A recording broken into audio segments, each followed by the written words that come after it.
Hello everyone, my name is Priya Singh Rangey. I'm an assistant professor at the LG Institute of Physiotherapy. Now, since the previous videos, we have been talking a lot about vocational evaluation.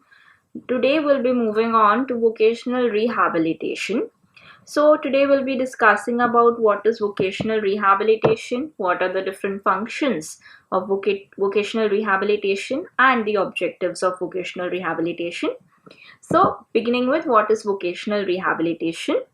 Vocational rehabilitation comprises the medical aspects, the psychological aspects, the social and the occupational aspects of rehabilitation. So, here we are trying to cover all the different aspects of rehabilitation and not just focus on one particular aspect. The aim of vocational rehabilitation is that we need to re-establish the working capacity and we need to re-establish the prerequisites. We need to fulfill the prerequisites that are required by any individual to return to their occupation. Here, basically, we are talking about people who have undergone some kind of sickness, who have sustained some kind of injuries, and because of this sickness of or the injury, they have not been able to sustain their occupation. These kind of patients may require some kind of occupation change, or they might be facing some kind of difficulties in going back to their original occupation. So the purpose here that we need to fulfill in vocational rehabilitation is that we need to lessen the problems of such people.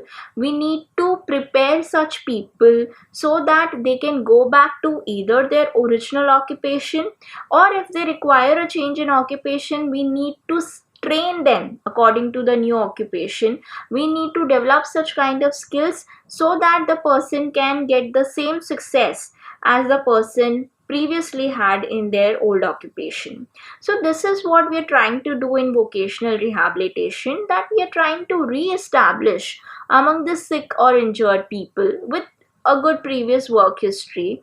We are trying to re-establish their working capacity. We are trying to fulfill the prerequisites that are required for returning to the labor market. Vocational rehabilitation deals with different matters like vocational assessment, where the main focus of the evaluator is to assess and evaluate the patient that is coming for vocational rehabilitation.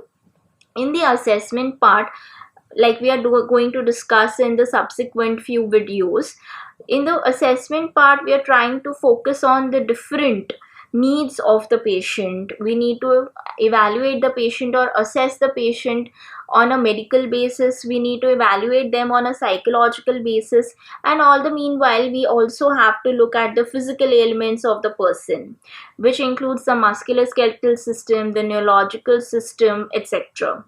We need to perform work retraining because we need the patient to go back to their occupation or to a changed occupation. So we need to retrain the patient. Sometimes it may even happen that we need to train the patient in some new skills which the patient did not have earlier. So here we are trying to increase the abilities of the person. We are trying to improve the skills of the person. This is usually done by education, in which we are trying to improve the skills. We are trying to train the patient, and also it can be done by counseling, because counseling is a very important part when we are talking about the psychological aspect of rehabilitation. It may happen that many a times the patient may lack the motivation or the interest of going back to occupation. The patient may be facing some kind of difficulties when the patient goes back to their occupation, and many a times it may happen that the patient may develop some negative emotions about it. So this is where the counseling is going to help. That is why counseling is a really important part of vocational rehabilitation. Another matter where vocational rehabilitation deals with is the vocational guidance or work guidance and the ergonomic modifications that may be required for the person to go back to their occupation.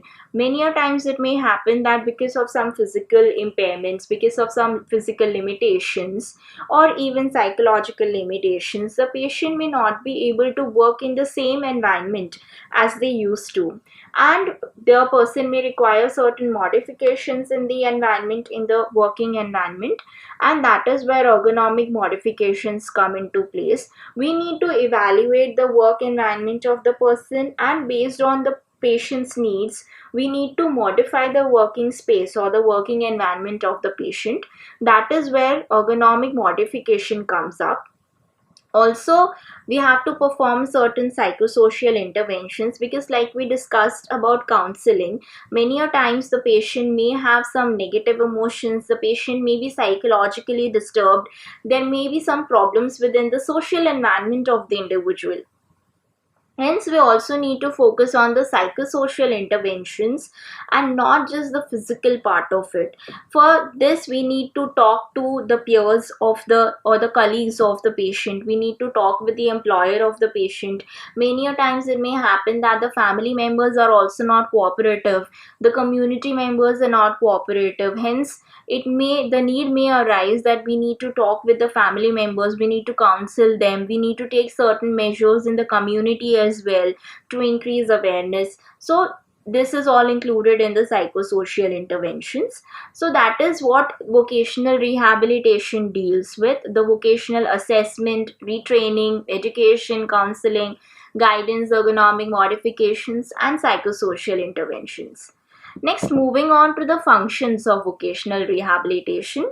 The functions are several, but the main focus here is that we need to get the patient back to their occupation, their original occupation if possible, and if that is not possible, then we need to train the patient for a different occupation.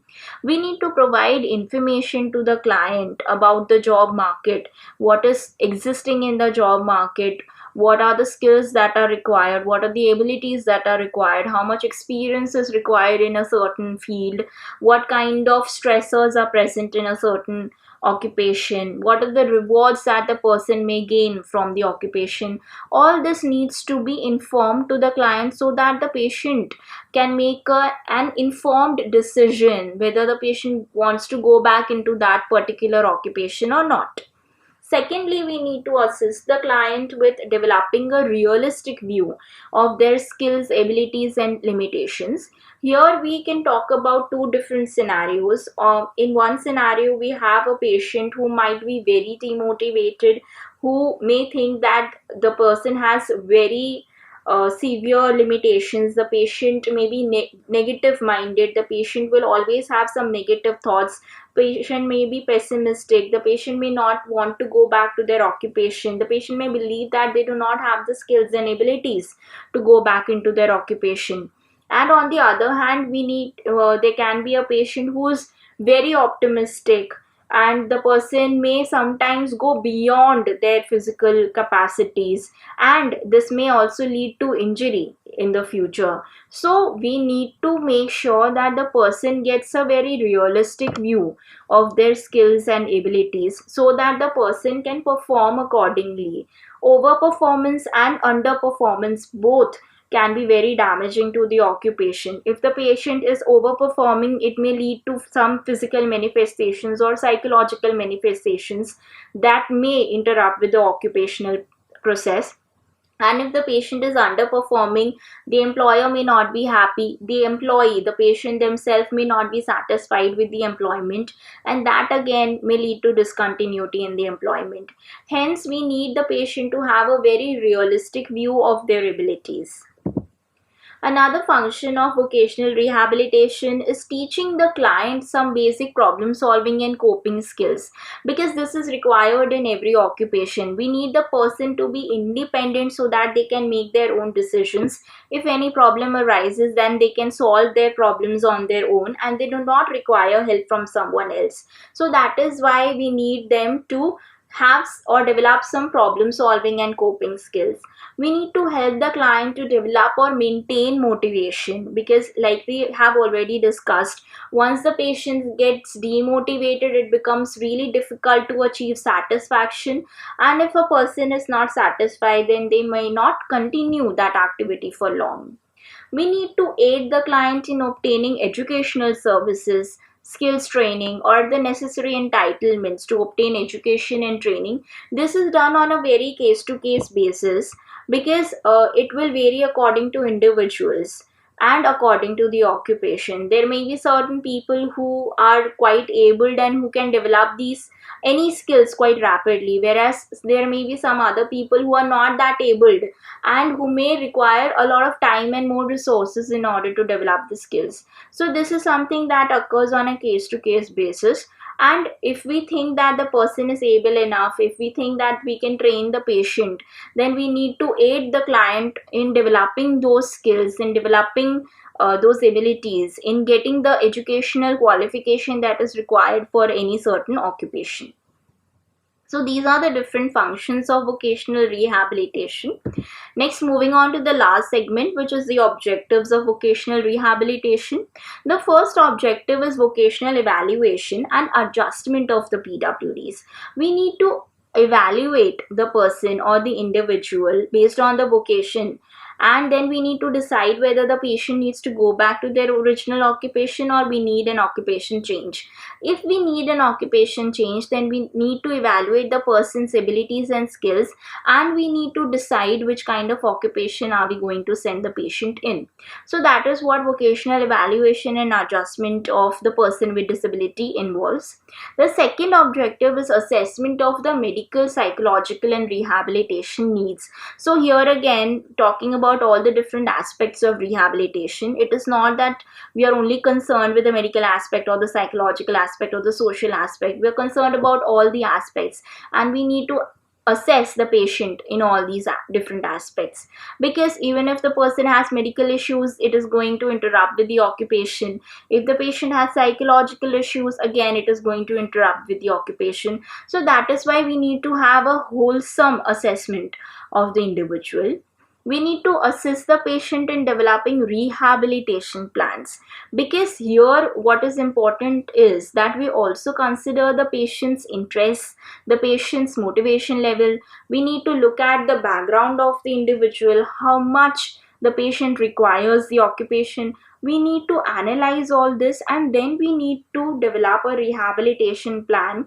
And for this, it is very important that we take the opinion of the patient as well as their family members. So the group of the vocational counselor, the patient, the family members all have to come together in order to develop a rehabilitation plan. We can also sponsor the physically handicapped registrants against notified or identified vacancies.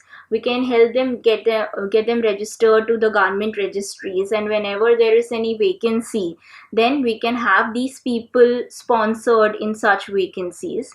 We can have different kinds of distribution centers for the various schemes like scholarships, aids, and appliances. We can see so many schemes coming nowadays. The NGOs coming up with new schemes, the governments coming up with new schemes. There are several trusts that might also come up with new schemes. So all these schemes help the person to gain some or the other kind of benefits, and we should know, we should have information about all these different schemes. We should know where the distribution centers for these schemes are located, so that we can inform the patient about this, so that we can help the patient avail all these benefits. And also we need to make referrals to the financial institution whenever funding is required for any kind of self-development ventures. Whenever the patient requires any kind of financial funding, the patient requires some kind of financial help, we need to make referrals to these kind of financial institutions. We need to even represent these individuals in front of these institutions, so that the person may avail benefit of all these financial schemes as well. So that is the objectives of vocational rehabilitation. Thank you. In my subsequent videos, we'll be talking about the vocational rehabilitation team and the vocational rehabilitation process. So keep watching my videos. Thank you.